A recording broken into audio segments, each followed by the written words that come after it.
Yeah, every single movie, every single game. Long before the Marvel Cinematic Universe was a thing, Marvel Studios was working with any and everyone. The idea of all these movies taking place in the same continuity just wasn't a thing. Even all the 20th Century Fox films, the X-Men franchise, Daredevil, Elektra, the Fantastic Fours, none of them intertwined. Regardless of their quality, it's now only a sad what if to look back on, a mixed legacy of goofy blockbusters, each with wild marketing campaigns and attempts to make these superheroes into the next Spider-Man. Did they succeed? Ben, it's the first rule of Fight Club. Don't talk about Fight Club. You're not in the Fight Club. You're out of it.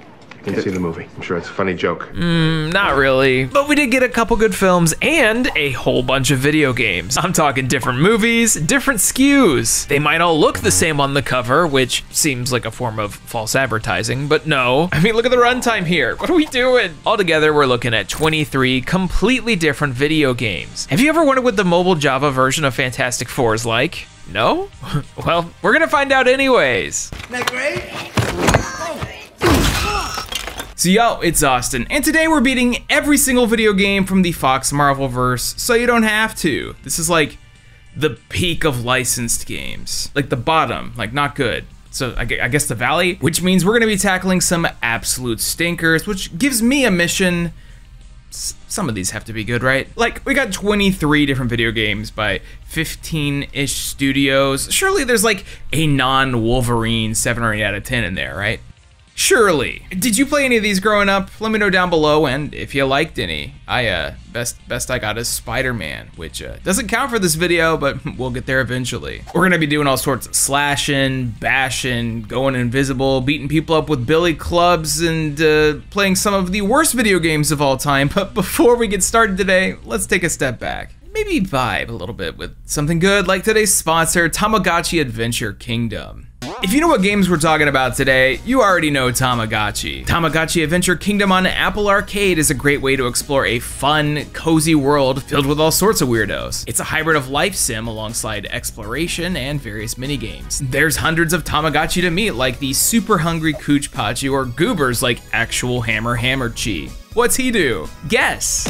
You want to do a little customizing for you or your party members? You can decorate your home and deck out all of your buds to get them ready for the big adventure ahead. It's also a nice, wholesome adventure too, as Tamagotchi take any chance they get to be nice. Instead of a fishing rod, there's a rescue rod, which you can use to fish up fellow Tamagotchi to save them from plastic trash. Cute and environmentally friendly. I think Tamagotchi Adventure Kingdom is a great, cozy game that you can play on any device that supports Apple Arcade. And if you don't have a subscription, anyone who clicks the link down in the description is gonna be getting a free month of Apple Arcade on me. I lost 2 hours of this already, and probably many more. Download today and get to enjoying the coziest adventure around. Thanks to Bandai Namco for the sponsor, but for now, we gotta bring it back down. I'm gonna try to go in chronological order with these games, so let's go ahead and start from the beginning. The very first time I remember going to the game store and seeing a cover and being like, oh, that's for that movie, was with X2 Wolverine's Revenge. I mean, how do you not see this? What a cover! The original X-Men movie sure is great. I don't know how much it holds up, but going to the theater at 10 years old and seeing all these cool mutants throw down was the best. Was it a good representation of the comics and source material? Probably not, but I, like millions of others, was hooked. I don't know about them sequels though. X2 is pretty alright, but I cannot remember a single thing about The Last Stand besides the Juggernaut meme. Don't you know who I am? I'm the Juggernaut, bitch! I'm gonna hit you with your own pimp! X-Men and Sam Raimi's Spider-Man really set the standard for the modern superhero film right out of the gate. Were huge deals when they came out, and I don't think the MCU could have existed without them, especially when they were doing a bit of this on the other side. Rubber lips are immune to your charms. Oh man, I love this film. So let's zoom ahead to 2003. X2's coming out, they missed the train on the first one. Marvel and Activision decided, hey, I guess we can probably make some money considering the success of the Spider-Man movie games. Thus, X2 Wolverine's Revenge was born. We got 2 different versions here, one by Gene Pool Software for the PS2, GameCube, and Xbox, as well as a totally different release for the Game Boy Advance. These came out slightly before the movie and went by a different name, considering Wolverine's Revenge was not the subtitle. But hey, we literally have Hugh Jackman on the cover, so this must be connected. Can a dead man kill? Oh, I guess not. Hank and I will work on the serum and we'll fly it down to you in the Blackbird. Wait, no, that's Patrick Stewart. Huh? Turns out that Wolverine here had a voiceover done by Mark Hamill in a casting I found more confusing than Majima from Yakuza 1. I mean, they got Hugh for the cover. What happened? Well, as you probably guessed, X2 Wolverine's Revenge has absolutely nothing to do with the movie at all. Nothing. Zilch. Nada. I mean, it's got the face of the film franchise on the cover and features one of the most important characters in voiceover form, but the whole thing takes place in a totally different continuity. Genepool Software was in the middle of developing a game based on the new X-Men run, Weapon X, and last minute, I guess the powers that be said, do the license thing, and, well, we're looking at it. I guess it makes sense considering all the collectibles and alternate costumes are based on the comics. They're still a little afraid of the color yellow, though. The strategy guide and manual even have advertisements for the film. They knew what they were doing. But hey, look, a standalone Wolverine video game is still something I think most people would want. I'm just not so sure that crappy Metal Gear Solid clone was the answer.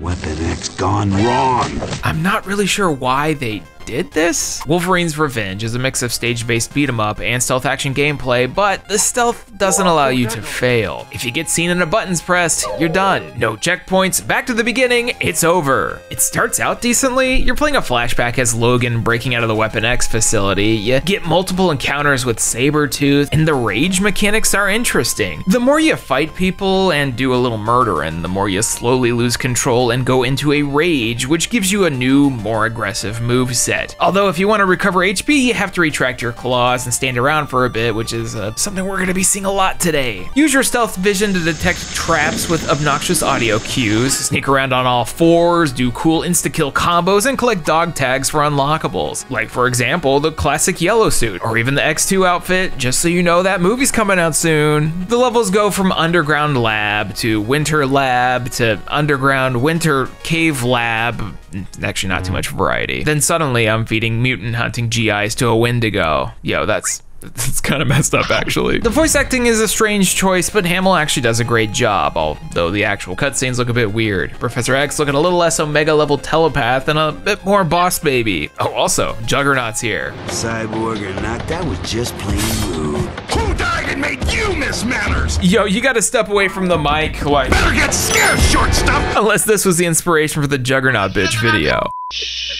I don't hate it. There's absolutely things I'm loving about X2 Wolverine's Revenge. At least I thought, until everyone involved in making this decided no more fun and made every level a test against your patience. There are a ton of stealth segments. You'll be sitting here staring at Wolverine all stanced up for a while. Hard resetting at the beginning of each stage anytime a dude catches a glance at your shiny tips. Combat isn't much better. There's not much growth beyond the standard combinations, and while you can upgrade strikes, all that really does is give you a couple extra finishers. It grows old quick, and before you know it, you're being hit by constant nonsense, literal invisible enemies, and just trying to make your way through the stages without raging. I don't think Wolverine's Revenge is bad, it's just incredibly frustrating. Death can come at a moment's notice, and replaying several minutes at a time for 15 seconds of progress, like Savage rating in Final Fantasy XIV, can easily induce a rage quit. Especially when you forget a certain patrol's position and he catches you early. I just saw it! One sighting and all will be lost. Yeah, no shit, Xavier. Thank God for save states. Next up, let's bring out the little Nintendo handheld. We got a completely different version of Wolverine's Revenge for the Game Boy Advance. This time developed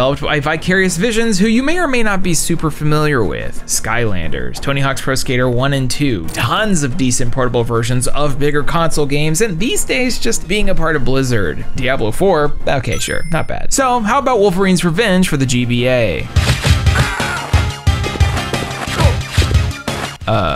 What? Is this better? Vicarious Wolverine, that's what we're calling it, is a side-scrolling action beat-em-up with a mix of fighting and stealth, but it actually works. It's got the smoothness of how you would expect Wolverine to feel. He's slicing and dicing. Still gotta put his claws away in order to heal for some reason, but this thing loves the fact that it's a comic book game. All the bubs, schnicks, and sound effect onomatopoeias you could dream of. You just gotta deal with two major things. Number one, it's once again incredibly hard. Less so than no checkpoint goo over there, but still. And number 2, the camera's got zoomies. Like, it will pull back and scale the sprites all the time in combat, during platforming, and that can get a little hard to look at. Whenever you fill up Wolverine's rage meter by slicing enemies with claws, you'll start seeing red. Listening to Chevelle, and the screen will do one of these, which for the easily nauseous, aka me, sucks. It's no Flight of the Falcon, but still, ugh. Vicarverine does, however, have some absolutely banging music. I love how inconsistent the sprites look. Everyone's got that faux 3D look in game, but wacky portraits. Oh, and don't forget the higher quality comic panels that are so bit crushed, Logan's looking like an early JoJo drawing. That, and we got Wolfie doing the Silver Surfer game over pose. It's okay, bud. Don't worry, he's gonna come later. Overall, I kinda like this one, although it is unbalanced, like with the boss fight against Omega Red, who gives you the smallest of leeway. Like, how am I supposed to get in for a hit? What do I do? The answer is you don't. Lose all your lives, continues game overs, and give up, actually. Oh, okay. At least the stealth sequences are doable. You just have to fight off a little platoon of baddies until a danger meter depletes, which is what the whole other game should have had instead of, you know, zipping you back to the start. Wolverine's Revenge, once again, doesn't follow the movie plot, but it also doesn't follow the story from the Big Boy console version either. So what we've got, essentially, is 2 entirely different products from the movie they're advertised to be a tie-in for, and I just smell capitalism. Both of these range from meh to pretty okay with a ridiculous amount of unfair challenge, but hey, at the very least, I got my strategy guide. Man, I miss strategy guides. This thing actually makes Wolverine's Revenge look kind of like Metal Gear Solid with its maps and little screenshots, but that game doesn't have a picture of Halle Berry in the back, so take that, Kojima. For now, let's step away from X-Men. There's more. Oh God, there's more, but that's not the order in which these things came out. You know, I said we're taking things down a step earlier, right? Well, let's go even further beyond the Super Saiyan 3 Goku of bad Marvel films. Crank your expectations to 0, because next up we got 2 or more games that you probably didn't even know existed. But first, a simple question. Did anyone else see Daredevil?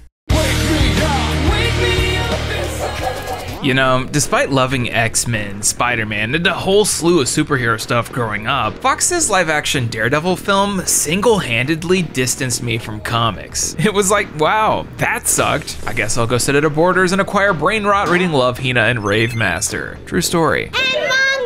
Daredevil came out on my 13th birthday. I loved the trailers, I thought it was gonna be so cool, but the film they released sure was something else. I don't know how you take Matt Murdock, the coolest guy ever, and turn him into an edgy, nu metal listening, water coffin sleeping, pill devouring freak who flirt fights people in children's playgrounds, but they sure did that. However, I finally rewatched the movie for this video, specifically the director's cut, and I gotta say, this is one of the most absurd and hilarious films I've seen in a minute. Yeah, look at him go. Special shout outs to Colin Farrell, Jennifer Garner, and Michael Clark Duncan, who really went ham into these roles. I like how the original cut completely removed a side plot, heavily involving Jon Favreau as the lovable Foggy in his most unlikable form yet. Also, there's Coolio, just totally gone in theaters. Sick. In 2003, hated it. In 2024, it's so bad I kinda love it. Also, Daredevil's now my favorite superhero. The Zdarsky run goes so hard. Elektra is Daredevil? Stop it. Anyways, Daredevil would receive a video game, believe it or not. You probably just didn't play it because I'm not sure anyone knew it existed. It's completely missing from the 2003 video game releases wiki page and has a single news article on IGN from the time that just says, Daredevil ships. Like, on the day it released too. Nobody cared about this. But that's probably because they were all still busy playing Devil May Cry 2 or Dead or Alive Extreme Beach Volleyball. I mean, hey, I get it. Especially when you pop an old Daredevil for the Game Boy Advance here and it looks like this. This beautiful bit-crushed image gallery has been brought to you by 20th Century Fox. I love how it immediately goes from this dark image of Daredevil on the roof, mirroring the edgy tone of the film, you're about to pop on some fuel and beat down crime doers in the darkness of night, to this bright-ass 90s SNES looking deal. Oh yeah, when I think of Daredevil throughout every single era, I think of bright cityscapes and people dressed like they're in an 80s music video. That music's pretty alright though. Daredevil here was thrown together by Kryptonite Games, who we'll be seeing more of throughout this video as they're one of the big go-to studios for portable licensed games. They're like 50-50 with these things, and as you can expect, Daredevil is also a bit of that 50-50. This here is a tie into the film that barely follows the movie. The main conflict of the film had Ben Affleck running around getting beat up, thinking about God and stuff, but this game has good old Daredevil throwing it down without prejudice. Doesn't matter if you're a crooked cop, a gang member, genders be damned, old Murdoch's gonna come out swinging. We got Stick, we got Echo, we got Kirigi, Bullseye shows up for a bit, and then of course, the Kingpin. It's just unfortunate the bosses kind of go like this.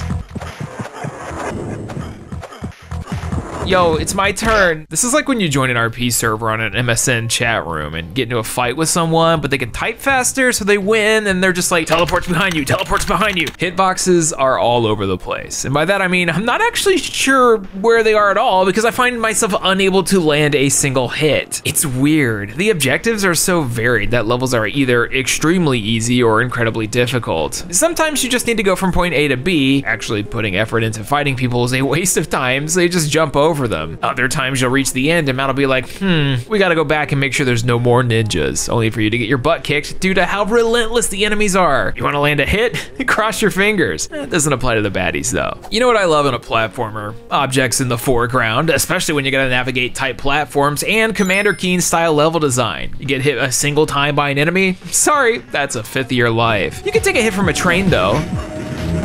I guess that's cool. I don't really know what Kryptonite were thinking with this one. You have such a cool brawler with Daredevil, but having such finicky hit detection makes it incredibly hard to feel good. It's not like the game's very long either. You can get through in 2-ish hours with passwords, provided you don't mind getting RP'd in the corner to death. Also, what's up with this? He's so fast. Eventually, you'll confront the big bad Kingpin, who is really hard, by the way. You just straight up can't hit him from the ground, so you have to jump kick him and he'll respond in kind almost immediately, so it's like a race against death. How do you dodge this? We get a little showcase of skinny legend Murdoch in his office, a quick montage of Ben Affleck all wet, and boom, credits, Daredevil. Not much to see here, although the real freaks can spend some time collecting the Ds in sonar mode to unlock cool images. Yeah, look, it's Bullseye from Daredevil movie.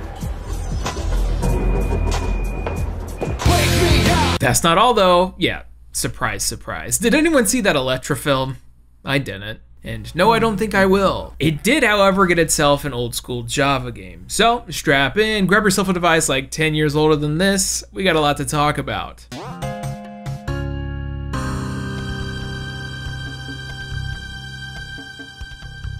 Yeah, okay, maybe not. Elektra for ye old brick phones, coming in at a svelte 16 minutes long, is exactly what you'd expect from a mobile Java game back then. Just maybe less, actually, considering this thing is barely functioning. I think we're supposed to have a picture of Jennifer Garner here, but the emulation said no. In this, you literally run forward and hit people to get to the end of the stage, and that's it actually. You can play as Elektra or Abby Miller, a film exclusive character who says cool things like, I have authority issues and I don't take bullshit well, which is definitely something a real human being would say. She also runs forward, just with a giant flail that she doesn't seem to use. Yo, check my crouch. Sound effects? Nope. We do got music though, a single track. There's also only 2 stage designs here. Look, the whole thing is just big garbage, but considering you could play this on a Motorola Razr probably, whatever. Just make sure not to immediately fall asleep after finishing the game at your desk and continue the recording for 20 more minutes. Oh, let's also not forget the web browser exclusive Elektra Ninja Assassin game. It's one of those pieces of lost media I accidentally stumbled on. From the 6 screenshots available, it looked like a PvP turn-based strategy game. All I could find besides this was a Reddit thread where a few people were popping off about it, and that's it. Sadly forgotten. And well, that's Daredevil. Fox's film series immediately stopped with those 2 games and movies. And wait, hold up. We got a little bonus actually. A little while ago in my canceled and unreleased games video, I briefly talked about a prototype for Daredevil, The Man Without Fear, a full console game that was gonna be released alongside the movie. It didn't, obviously, but shortly shortly after that video, a full playable prototype was leaked online, so let's hop into the Forbidden Portal and yap about something that didn't exist. Daredevil, the Man Without Fear, kinda developed by 5,000 Feet Studios, was something that actually got advertised in magazines. It was absolutely one of those games you'd see a little blurb about in EGM once and never again. Booting it up is unreal. It's got those classic PS2 era sound effects and a menu that, if I'm honest, is pretty legit. None of the extras work, but hey, that's the whole prototype thing. So I'm trekking through as Daredevil, I'm beating up baddies, and a woman won't stop screaming loudly for help. We're following a generic white-garbed ninja named Stone. He's leading us around town. Get away from me! We're learning how to swing, how to throw our billy club to make barrels explode. We've even got grinding. This is actually pretty all right. I beat the first stage and hard crash. Try again, hard crash 2. Unfortunately, according to the Hidden Palace, there's a good chance that it just won't go past the first chapter, and there's not any real way to fix that, so here's where that ends. Which is a shame, because I don't hate it. Daredevil really stands up against a lot of the other superhero games from the time, and I think they could have easily ironed out the kinks had 5,000 Feet had the proper time, budget, and less studio interference into something that would have been remembered as at least a 6 or 7 out of 10. Others have had better luck getting it working, and the long play footage online from the prototype looks pretty solid. It seems to combine elements of Spider-Man with the billy club swinging, with the brawling of Batman, and honestly, there's not much else you could want from a Daredevil video game. It would have been cool to see this fully realized, but alas, to the depths of obscurity it goes. Big shout out to the anonymous ex-dev leaker and Solid Snake 11 for putting this once lost media into the world. But for real though, someone needs to make an actual Daredevil video game. He's the coolest. Bullseye. Okay, maybe not that one. I ended up watching the entire Daredevil movie again for this, and what can I say? It's still bad. And that's probably how I'd feel about the next movie and game we're gonna be talking about. I don't know about anyone else, but growing up, I always thought the Fantastic Four were super lame. These movies sure didn't help that. Johnny! Fox would continue to go deeper into the Marvel film hole, considering everything they'd done ended up making them a lot of money. Yeah, even Daredevil made more than double its budget. It makes sense to keep doing the thing, and much to my surprise writing this, their biggest success up until this point would end up being the 2005 Fantastic Four film. $333.5 million at box office, which if you ask me, was probably all Jessica Alba. It sure as hell wasn't the movie. It's clobbering time! It's catchy, right? What did you do? I can make it work.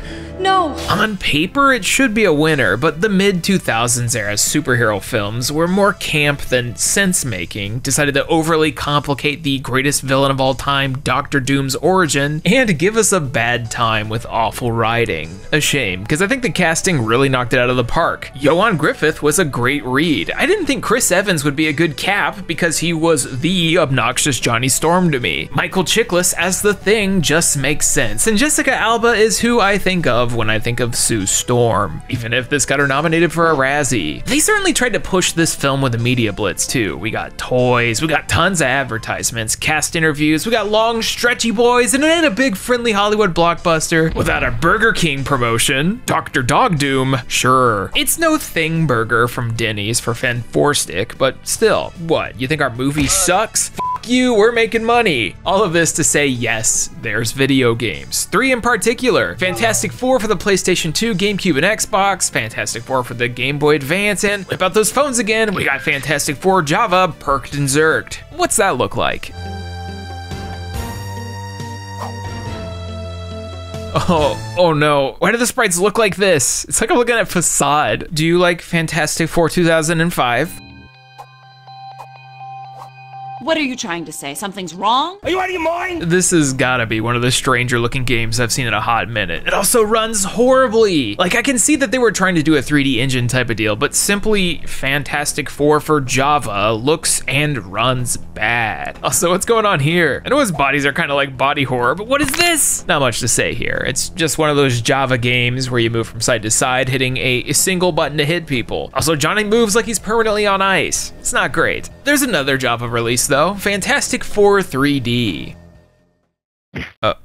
I guess there is a 3D version of this. Back when mobile phones were so varied, you needed an entirely separate version of the game on the stores just to make sure you didn't blow the thing to bits. It's the same game running and looking better in every single way. It's got some neat stuff, I guess, but like most Java games, it's a big old nothing burger. I gotta love the effort. I love how your reward for beating the game, which takes about 15 minutes by the way, is just cheats for the much better console version. Anyways, check out my sick jump kick.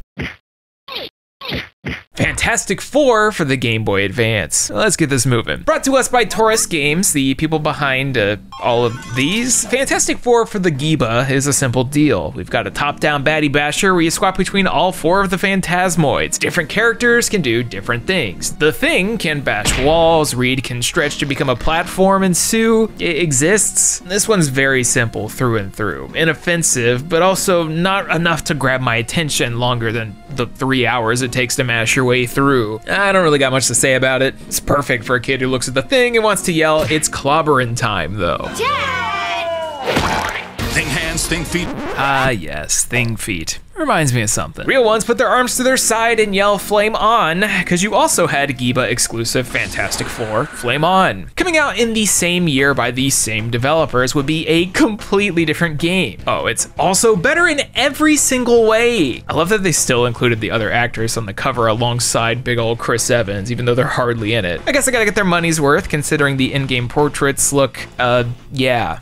Reed, you doing okay? This follows the same intro as the film where Johnny is suddenly like, "Oh no, I'm on fire, that's crazy." Instead of following the plot beats note by note, it has him flying around and doing a bunch of stuff like the dumb dirtbag Johnny Storm is. You can tell this took a lot of inspiration from the devs' previous game, The Invincible Iron Man, as they do feel similar. This is obviously a side-scrolling action platformer, and Johnny has lots of movement and attack options. And it's like, maybe kind of fun. This whole concept has him doing Human Torch superhero stuff while also ADHDing into other cool 2000s activities like snowboarding or a little Excite Bike action. Unfortunately, no ski for Yetis around, who are definitely stronger than a member of the Fantastic Four. You fight scrolls, do sick flips, wipe out a lot because the controls take a while to get used to, do a couple schmuppy stages, there's big blue-eyed anime girls on billboards, and over an hour into this, I was having a great time. Look at this scroll scientist, he looks like an actual goblin. Just make sure to be prepared for cool dialogue from Torchy, such as, "Perhaps this general of yours is a really hot woman."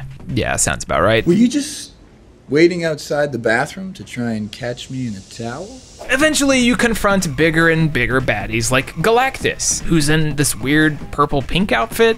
Huh, I always thought he was supposed to be a giant purple cloud. Weird adaptation. It all comes together with a big showdown against Super Skrull, and honestly, this is so far the best game we've played in the video. Flame On isn't fantastic, but in a sea of crappy licensed Fantastic Four games, it's pretty alright. Flame On.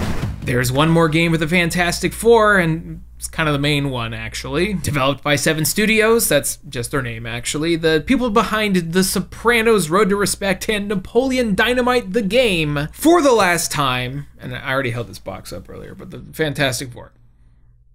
Yeah. What if I told you this one's pretty alright? Would you believe me? I assume not, but 7 Studios did a pretty decent job bringing this less than stellar movie to a small, playable screen. This follows the same start as the film. You're in space being bodied by bad things happening, where you then wake up in a Von Doom medical facility under watch. Then you're set free one at a time as you begin to fight the never-ending onslaught of Doom bots. And it never ends. Each of the characters has a unique moveset. Human Torch can throw fire, Sue can go invisible and throw giant psychic beams. Reed has this horrifying body horror clanging and banging, and the Thing is in a trench coat. Probably the best part of that movie, and something that reminds me of TMNT. A+. Also, he does this. Yeah, that's every time too. Headphone users, I'm sorry. Fantastic Four is at its core a fun beat 'em up, same as most games here, but it actually has co-op. You usually get to control 2 characters at a time due to how the stages play out, each of which has unique puzzles and situations for them to solve. The more dudes you smash, the more experience points you get. The more points you can put into certain combos. It's nothing too complicated. You got a small list of moves, only a few of which are actually useful. Press square, X, square, square to do your big hit. hit, use your R1 special abilities, and occasionally a big super to go through legions of things being thrown at you. Do that for like 15 to 20 minutes at a time, check out a cutscene looking at Chris Evans donning a 6 head. No, I didn't edit this. And then navigate a breadth of different stage designs and locales. Some of the boss fights can be a bit frustrating, and later on there's so many enemies being tossed your way it slowly turns into Dynasty Warriors, just starring a dude who quite literally ragdolls when he gets hit. You can just tell the developers loved animating this. I've said this once, I'll say it again. You simply can't beat Mr. Fantastic's one-frame block. The powers that be, y'all need to make Pedro do this in MVC4, okay? Okay. Fantastic Four, the game, was slept on back in the day. It's a totally serviceable 6th generation 3D beat 'em up, especially for a licensed game. Of all the 3D console titles we've talked about today, this one's easily the best so far. It's not even jank, just kinda limited in its scope, and if I wasn't totally addicted to crappy free-to-play MMOs in 2005, I probably would have picked it up. Or maybe Devil May Cry 3, which came out half a year earlier. Sorry, 7 Studios, you did your best. I'm sure we'll be seeing you again soon. I'm so hot for you right now. Me too. Let's not worry about him. Let's take a look at another game with Hugh Jackman on the cover. The year is 2006. We're on the cusp of X-Men The Last Stand coming out, and this time they're definitely gonna do something with the movies. No more completely different projects getting rebranded as X2. I'm talking about Fox Studios presents Marvel Studios the film The Game. And so X-Men The Official Game was born. Why official? I'm not sure actually. Maybe they got flack from X2 not being an official movie game or something, who knows. But X-Men The Official Game would be coming to us in 3 different forms. We've got X-Men The Official Game for PlayStation 2, Xbox, Xbox 360, and GameCube. We've got X-Men The Official Game on Game Boy Advance, and then X-Men The Official Game for DS. So 3 different official X3 The Official Game video game. This bit sucks. Let's get started in reverse this time. What comes to mind when you think of Way Forward? Probably like Shantae, the Advance Wars reboot, River City Girls. Well, if you're familiar with them, you know they've made a ton of licensed games throughout the years. Some great, like The Mummy Demastered or Double Dragon Neon. Well, you guessed it, they also made X-Men. Unfortunately, I don't think many people like this one, including Nintendo Power, who gave it a 3.5 out of 10. It can't be that bad. Well, it's not great either. All 3 of these games tell a story that is supposed to serve as a bridge between X2 and The Last Stand, and guess what? We aren't just playing as Wolverine this time around. We got Iceman, we got Nightcrawler, and only on the Game Boy Advance version we got Colossus. So, like just a few of them. Cyclops is still being a big bummer because he was actually terrible in these movies, so no Scott Summers for you. I've kind of turned around on Cyclops lately though. He's not too bad. Look how happy he makes Ryu, come on now. So, starting with the Game Boy Advance, the official game has us going stage to stage, beating endless waves of enemies, but you get to swap between mutants. Wolverine has his healing factor and can do a single combo. Nightcrawler can do a little teleport and do a single combo. Oh, and Iceman can do this. Ah, yes. Potentially Omega level mutant Iceman. Good old Bobby. Oh, and Colossus Smash. I love the art style. All the characters have a clear outlined look and say things that their characters would say, and there's little hints of proper team-ups in the level design too. Colossus can smash walls. Sometimes you can teleport through them with Nightcrawler to the right destination. Unfortunately, you've now seen it all. There's just no depth. It's an incredibly simple portable romp. I don't know why they gave us one of the best looking Storm designs from this era, and she's completely not playable. You know how these films feature Lady Deathstrike? Toss her out the window. We got X23 instead. How is she here? This is supposed to be a tie-in to the films, right? I guess they link them together with Logan saying, "I know this place," as a wink wink nudge nudge from Way Forward, meaning someone over there was a big old nerd and tacked her on. Just in either a miniskirt or a one-piece dress? I can't tell. Only way I can beat her in a boss fight though is with an Omega level cheese. Let's go.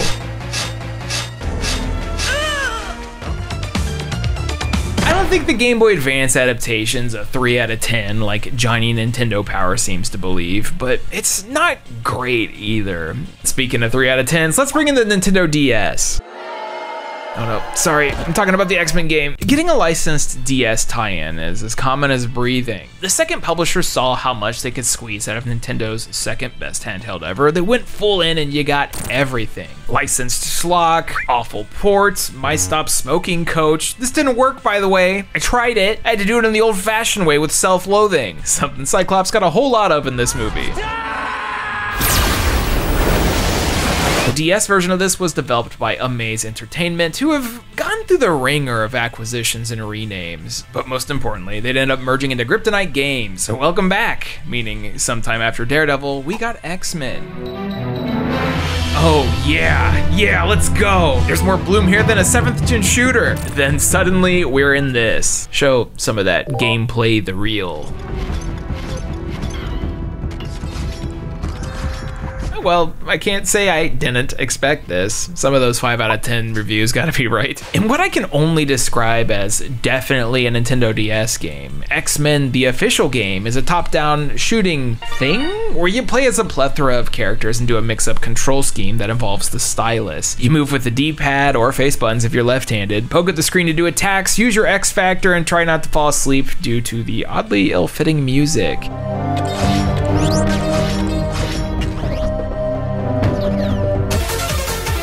It's one of those things that can only work on the DS due to the way that it's set up, and while it's not inherently terrible, it is kind of a slog. Some of the characters' running animations look hilarious. It's funny seeing Magneto plod around in a trench coat and helmet. And dragging things around the screen feels odd though, like I'm playing a Flash game. Anyways, you kill baddies, drag objects, swap between characters, try not to die, rinse, repeat forever. With a fun little stop motion cutscene every now and then. There's not really much to say about this one, which is a shame because the base idea could have worked really well. You go deal with Sentinels, the Master Mold, stop people from trying to hurt mutants, you get the shtick. But only on the DS can you touch Nightcrawler to bamf. Always be bamfing. Bamf.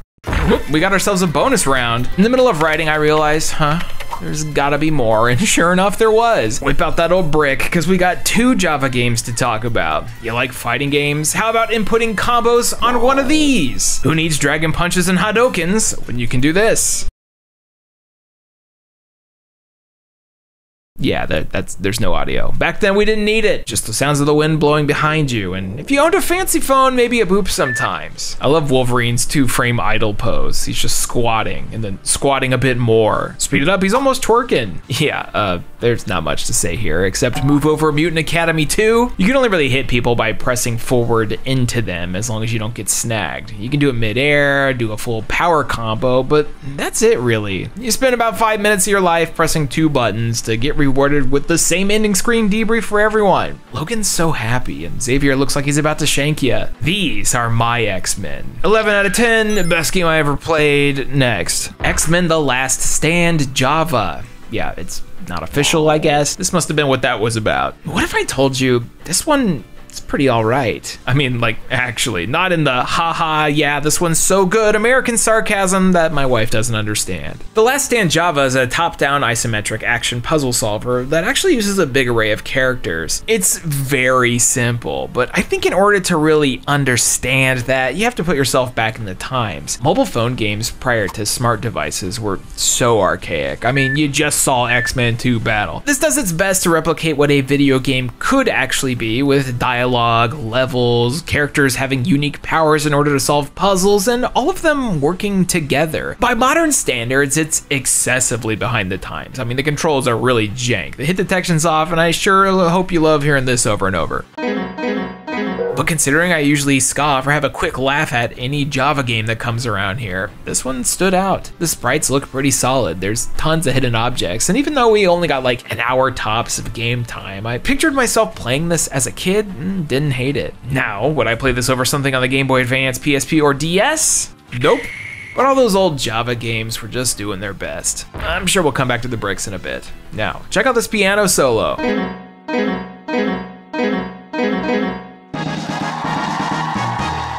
Now, onto the main event for X3 anyway. I love how each of these has been radically different, even if one of them is that Forsaken DS release. Shifting back to first gear, we've got, once again, X-Men the official game. I decided to pick up a 360 copy because I might as well play the best version, although the case here is not included in that. It's got the GameStop and the Blockbuster. X-Men the official, I'm not saying it anymore. Here's the big one. A game I've been told is either a hidden gem, a staple of my childhood, or an absolute disgrace. But keep it in line with the DS version. Check out these cutscenes. Let's see how quickly you heal after I rip your head off.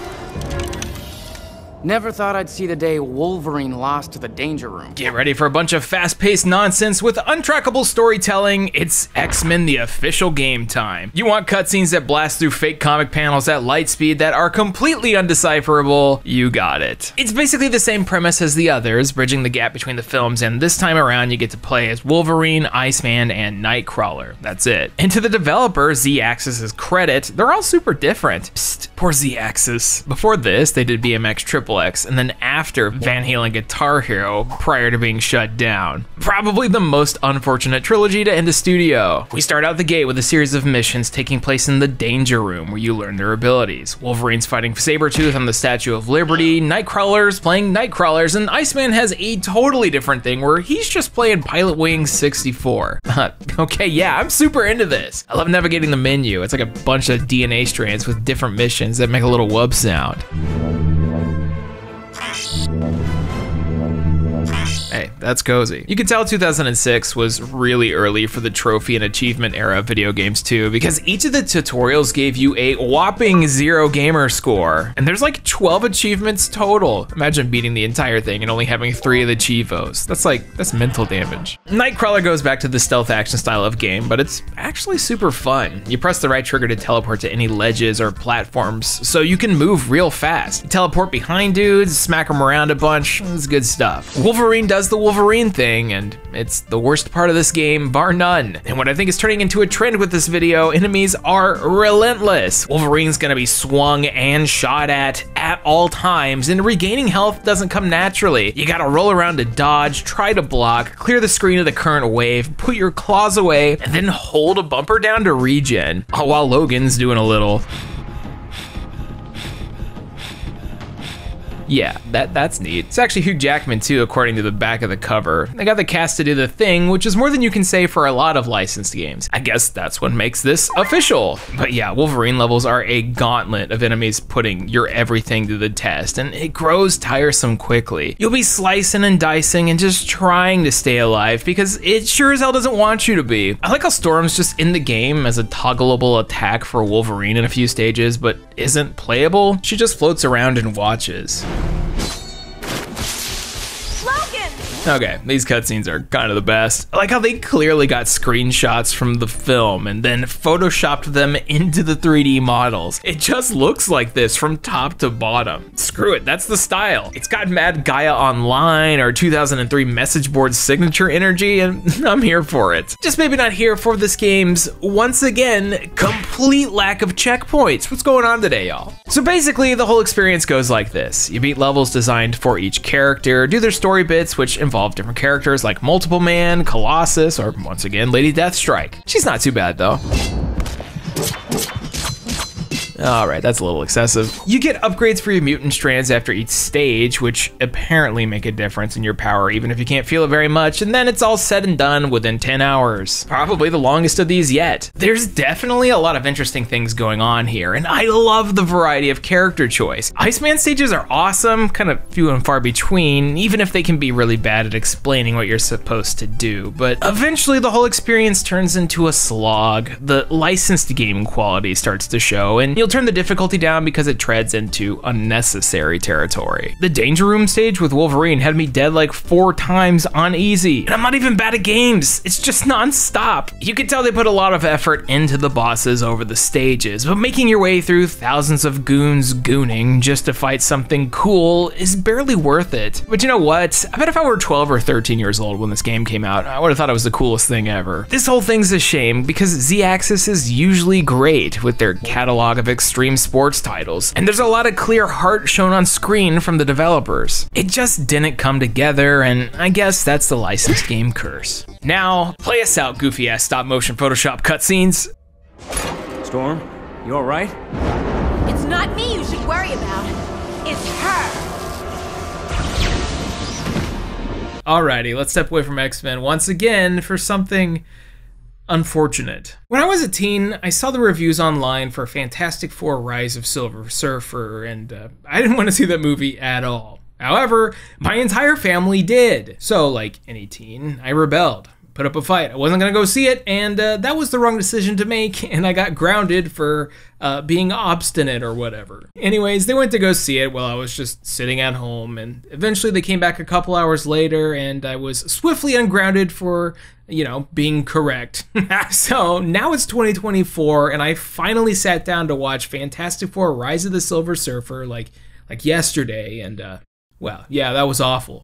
You never know how good you got it till you hit rock bottom. I'll never dunk on Phase 4 again. Fantastic Four: Rise of the Silver Surfer is the hot, highly anticipated sequel to a film that made $250 million that also made over $300 million. It's a movie that got destroyed by everyone and their grandmother. I had no idea Lawrence Fishburne, old Morpheus, was playing this shiny silver man that I don't know anything about. I have no idea why they decided to put Jessica Alba in a series of ill-fitting wigs, or prevent the Thing from saying "it's clobberin' time," his most famous line in a film where he's literally wearing a watch that most likely has every dial set to clobber, and instead give it to Johnny Storm during a power suck. I knew it was bad when after 40 minutes nothing interesting had happened yet. But hey, I did love all the prosthetics, actual sets, and practical effects. Would watch again. There's a Hydro Thunder cabinet in the movie, and that game rules. Rise of Silver Surfer released in the same year as Pirates 3, Spider-Man 3, Shrek 3, Harry Potter 5, 300, just a ridiculous amount of sequels, and it didn't even break the top 15. Freaking Alvin and the Chipmunks, arguably a worse film, beat it worldwide, which just goes to show no one wanted to see this thing. But that didn't stop it from having the same media advertisement blitz, which means yes, more Burger King. They even made a cool Fantastic Four BK mini site. There's truly no better place on the internet. Am I invisible now? Whoa. Video game wise, strap in. We got more than ever, including something notorious. There's Fantastic Four: Rise of the Silver Surfer for the PS2 and Wii. We've got a version for Java, an entirely separate game on the Nintendo DS, and the legendary ROS for the 7th generation of gaming consoles. Also, quick addendum. Earlier, I missed Fantastic Four Activity Studio. Apologies to all the F4AS fans out there. I'll never forget you again. Rossi for the PS2 and Wii, coming in with a strong 2 out of 10 review score from Nintendo Power. You know this ought to be good. This one was also developed by 7 Studios, and is technically the lowest reviewed game, so it has to be a big steamer, yeah? Well, I got 3 words for ya. Marvel Ultimate Alliance. Just not as good. The PlayStation 2 and Wii version of this game is basically the same as the previous gen, just seen from a top-down perspective and inspired by some awesome releases from around the time. Look, X-Men Legends and MUA are some of the best licensed games ever, let alone Marvel dealies, so taking inspiration from that is a-okay. Just throw away all the RPG elements, the team-ups, the character selection, varying combos, interesting stories, and polish. What you're left with is Rise of Silver Surfer, a game with chugging pre-rendered FMVs and hair physics that look like a PlayStation 1 cape. I don't think this port is super dreadful, just uninspired. You have a cool, if cliche, concept with the character switching for specific puzzles. It's just got that same drab look to just about every stage that takes forever to trek through. Yeah, this isn't just the first level. I played for 2 hours and the environment only changes a handful of times. I do love the goofy, exaggerated walk cycle Mr. Fantastic has. It reminds me of his overacting in the movie. Sue, how did this happen? How did this happen? Like, why are you physically guffawing? Silver Surfer for the PS2 ain't gonna be winning any points for originality, but hey, at least the Human Torch is always flamed on. Foreshadowing. Next up, Silver Surfer for the Nintendo DS, the absolute lowest reviewed across the board. We got 3.5s from IGN, we got a half a star from GameSpy. I didn't even know they did that. Let's check it out.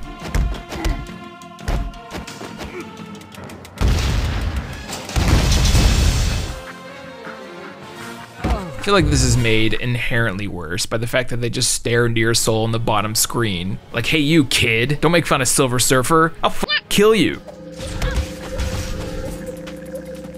Okay, maybe it's all right to make fun of this one. This is the DS version of Silver Surfer, and true to the scores, this one sucks. It's one of the ugliest looking side-scrolling platformers I've ever played, all bundled together with some of the wonkiest touchscreen integration this side of a smartphone. Let's talk about the platforming.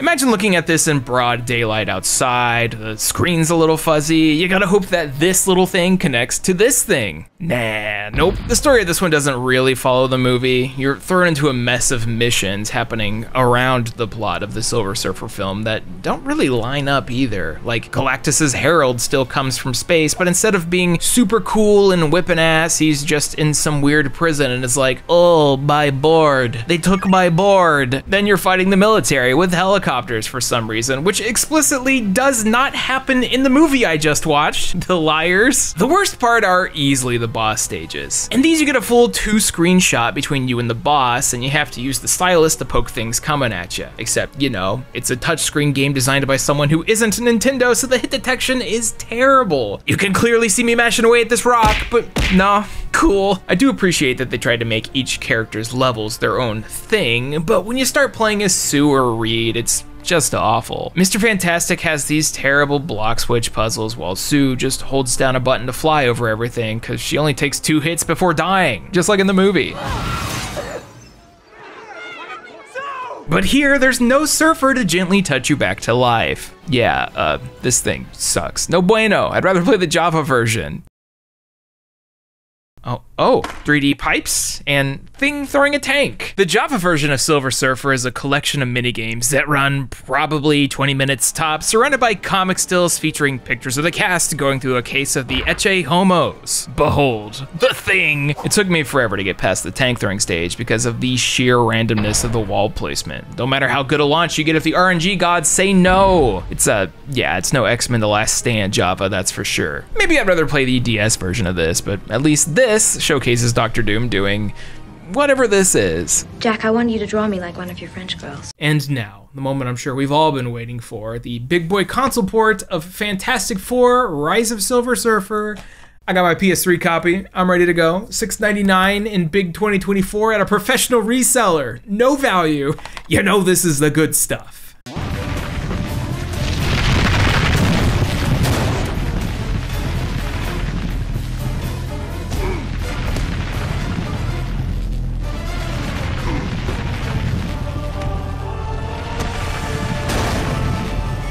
What happened? Fantastic Four: Rise of Silver Surfer for the Xbox 360 and PlayStation 3 is a game that is as bad as its reputation. It's one of those things I had to play in a group call because doing it by myself was maddening. Even then they asked if it was on the PS2. Let that sink in for a sec. It follows the same loop around the story that the others did. The Fantastic Four are just beating up endless waves of dudes, just a casual Super Skrull beatdown in the beginning, a crashed wedding, then we're in space, then we're trapping old Sylves again. Just make sure to turn the volume down a bit.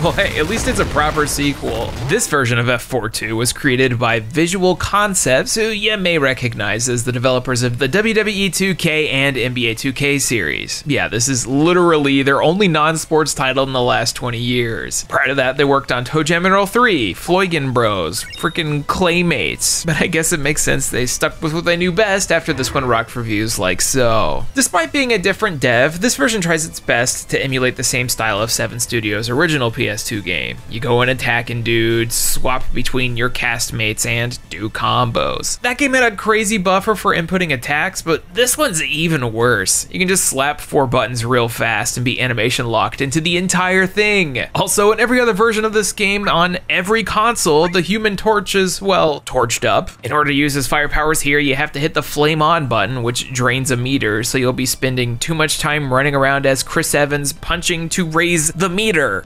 What? This is the only Fantastic Four game that didn't get it right. Normally, combat would be a saving grace in something like this, but not today. All 4 of the characters have things they can do and superpowers to use, but it's just not worth it when you can do this massive ground pound and knock everyone dead with the thing. None of the other characters have a very good moveset. I mean, Mr. Fantastic, widely known for his disgusting body horror, has a really cool signature attack here where he, check this out, throws a grenade. Okay, it's like a science grenade, but still. There's also team-up attacks. They're all right. Actually, they become incredibly weak over time because they aren't upgradable, so they might as well just... Each of the 4 gets their own solo section. Johnny Storm gets a few flying levels that, well, aren't Star Fox, but are acceptable. Reed has an uninteresting stealth-ish bit where he's dodging lasers and pressing buttons. Thankfully, if he gets caught, it's not back to the beginning of the level. Sue's also got a solo mission. She gets to go invisible, hit power switches, and ride an elevator. Riveting stuff. And Ben, oh Ben, he's just still stuck in the main game. Poor Ben. Oh, wait, that's the wrong guy. Man, similarly to the PlayStation 2 version, Rise is kinda like, what if Marvel Ultimate Alliance only had 4 characters, but sucked? And I can't get that out of my head. I see the makings of a way better game here, but instead we're stuck with something that had such a negative reputation, I think it helped bury the entire concept of licensed games for a good while. Between this and Thor and what are we doing? Dying has 0 consequences besides making you wait for them to respawn to use an elevator. Companion AI is basically useless. Gotta love when defense mode means they just sit there not doing anything at all. Other times they'll enjoy a little stroll or have zoomies like a cat. What are you looking for, bro? Probably the Fantasticar. Excuse me, the Dodge branded Fantasticar. This game and movie sucks so much. So we beat it, of course. What's with these reboot looking cutscenes? How come they don't show Sue dying again? This thing is moving at a breakneck pace. Doom gets sent to hell, Surfer gets a smile back, and Cloud Galactus is defeated. Well, that happened. How are they looking me in the eyes and saying that this looks like Chris Evans, who's also on the bottom of the screen staring at me at all times? Okay. I love bad video games a lot, I do. But Fantastic Four Rise of Silver Surfer sucks. Like all of them. Cue the comments saying it was their childhood. It's alright, I get it. We deal with what we get. I mean, I used to think Fantasia for the Genesis was just as good as Streets of Rage 2. Spoilers? It wasn't. Alrighty. There's unfortunately only one more movie and series of games to cover. Once the MCU got started and Disney was more involved with Marvel games, they stopped letting these things happen, which led to bangers like Sega's Iron Man 2, you know, a good game. So we won't be playing anything related to Fan 4 Stick.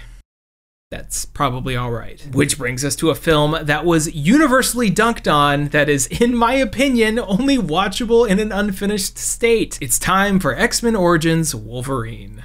AKA the film that got Deadpool so wrong they've been dunking on it for 15 years now. Haha, what if we take the merc with the mouth and remove mouth? No. Wolverine Origins in at least one of its video games has been covered to death, including by me in this video here. Yeah, that's Fortnite Wolverine, don't mind me. In that video I said, oh boy, is Wolverine one of the most violent things I've ever played. That sweet summer child didn't know that the red band version of Wolverine Revenge was gonna be a thing. That's some gore. I still stand by the fact that the work print cut of X-Men Origins is a 10 out of 10 masterpiece that everyone should enjoy, but even so, this movie is at its best whelming, which makes it all the more funny that it's best known for having a video game that's better. We'll get to the big boy last, because I think the other 4 versions of it are worth talking about. I don't think many people have played Origins on the PlayStation 2 and Wii. I wonder why. She tasted like strawberry pie. Did you think you could walk away from us, little brother?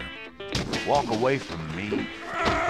Yeah, that's probably why. The PS2 and Wii port of this were spearheaded by Amaze Entertainment, who brought us the DS port of X-Men, the official game. And what you see here is something that review sites like IGN gave a 4.5, and having gone through it, I kind of agree. Critically, every version of this was compared to the next-gen console release, and is seen as lesser in comparison. However, for a PS2 and Wii game, there's a good bit of action and movement here. The combos have a slight bit of depth, but it was also the year 2009, meaning that you could be playing you know, any one of these. It doesn't help that they seem to have forgotten about the whole audio thing.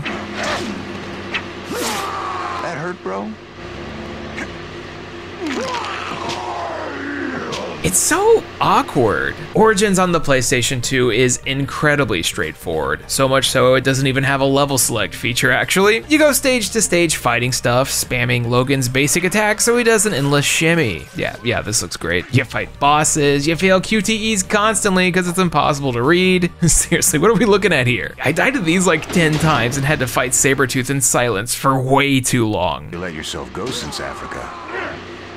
At least I taught you how to take a punch. Playing this on emulation is clearly better as the frame rate is more stable. Playing this on actual hardware on the Wii? Not so much. You can see this is trying to take a little inspiration from other 3D action beat-em-ups from the time, but you might notice a complete lack of blood and gore. That is, unless you're on the 7th gen, the Uncaged edition. I guess it's all cage territory on the PlayStation 2, because what we get is something that feels more like a contractual obligation than a fully fledged release. The diving mechanic feels incredibly awkward to pull off on controller, and when trying to solve puzzles, sometimes the prompts for it won't happen unless you ask nicely. Some doors need you to be recently electrocuted to open, but it never explicitly explains that. The enemies also have perfect aim, so you need to go in and slice to get anything done, which makes you really vulnerable. Get ready to see that game over and screen over and over though, because your healing factor seems to randomly work. I love Wolverine, but this ain't it. You want a better game, go check it out on the PSP. No, I'm not kidding. I am surprised it took us this long to get a PSP game here. Imagine, we could have had Rise of Silver Surfer on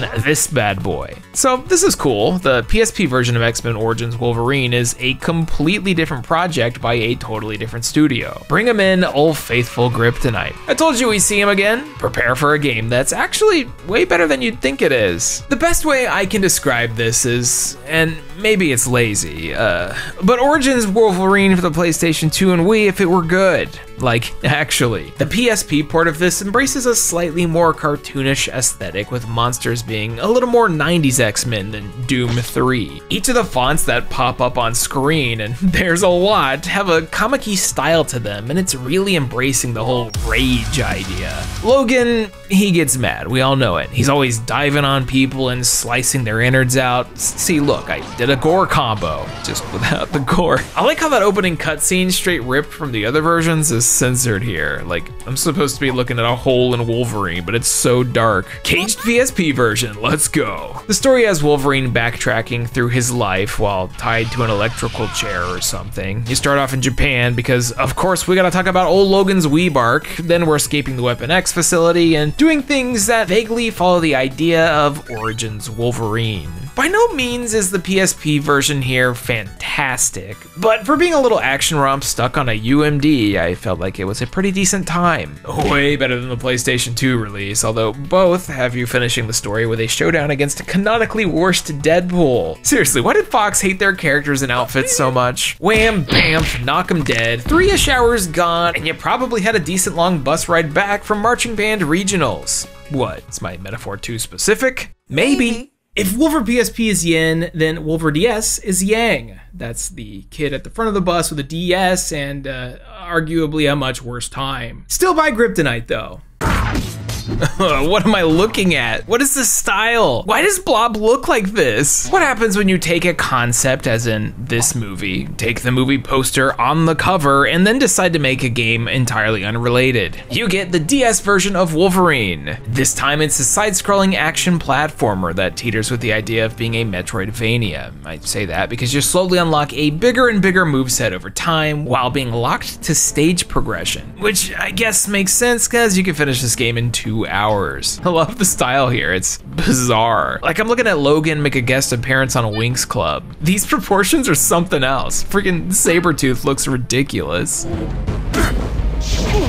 Yo, Was that the Randy Orton pose? Ah, man, this one makes me sad. It's the game with the most potential for sure. It's got a unique style. The music is pretty good for the DS sound chip. The idea is great. I think everyone loves a good old-fashioned platformer, but they sure made combat miserable. The fundamentals are there. You've got light attacks, heavy attacks, positional launchers, the ability to juggle enemies, and it feels alright. That is until the waves of enemies get too hard. Yeah, that's fair. You essentially have to survive long enough to build up that rage meter, where you'll then whip out the stylus and get to scribbling as Logan leaves the video game dimension and scratches up your screen. You just better hope you did it on the right wave and aren't immediately thrust into another group of non-jobberinos who can whittle you down with ease. The DS port of this is frustrating, to say the least. Take this exact concept, flesh it out a bit, maybe make it a bit more like the DS Captain America game that came out a few years later, and honestly, I think you'd have a winner on your hands. Side-scrolling X-Men is a winning concept, like half the time. It's better than the PlayStation 2 port for sure, just not by much. I just wish the DS didn't have you looking at Wolverine's stinky farts on the bottom screen for 90% of the experience. Speaking of stinky, how about that Java port?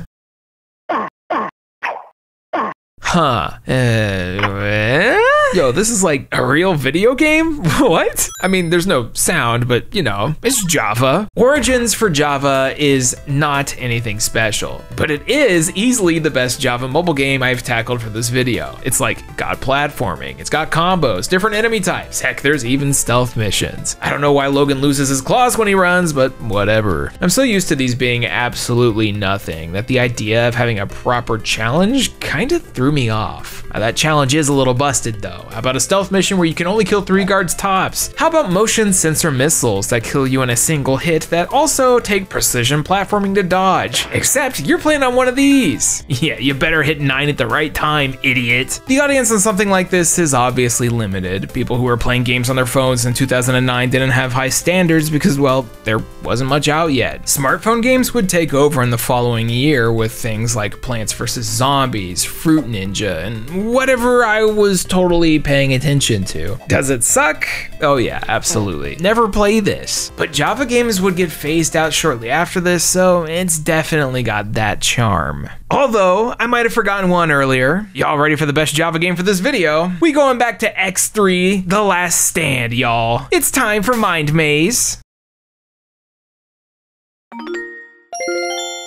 Is that just a Quix clone? Yeah, shut up though. If you've ever wanted to slowly reveal images of the X-Men actors, this game's for you. I'd like to think that Mystique being in this is definitely the precursor to the endless, fluffy, probably AI-generated H games on Switch these days. You go, girl. Anime girls go up. Super quick before our main event, there was also an iPhone and Android game called The Uncanny X-Men Days of Future Past that released around the same time as that movie. First off, that movie rules. Second off, this game seems to be more of a comic tie-in that's relatively accurate. Unfortunately, it's been removed from all digital stores, so I can't properly give this thing a whirl, but you do get to play as several characters across a bunch of stages, and a lot of the plot beats are represented. From what I gather, it seems okay. Maybe just a little bland and slow, but for literally $3 at launch, this seems like it might have been a decent afternoon for an X-Men fan. You gotta love these super slow, exaggerated idle animations. It's got Flash game vibes in a good way, but if I'm honest, if I'm gonna play a paid mobile game in 2014,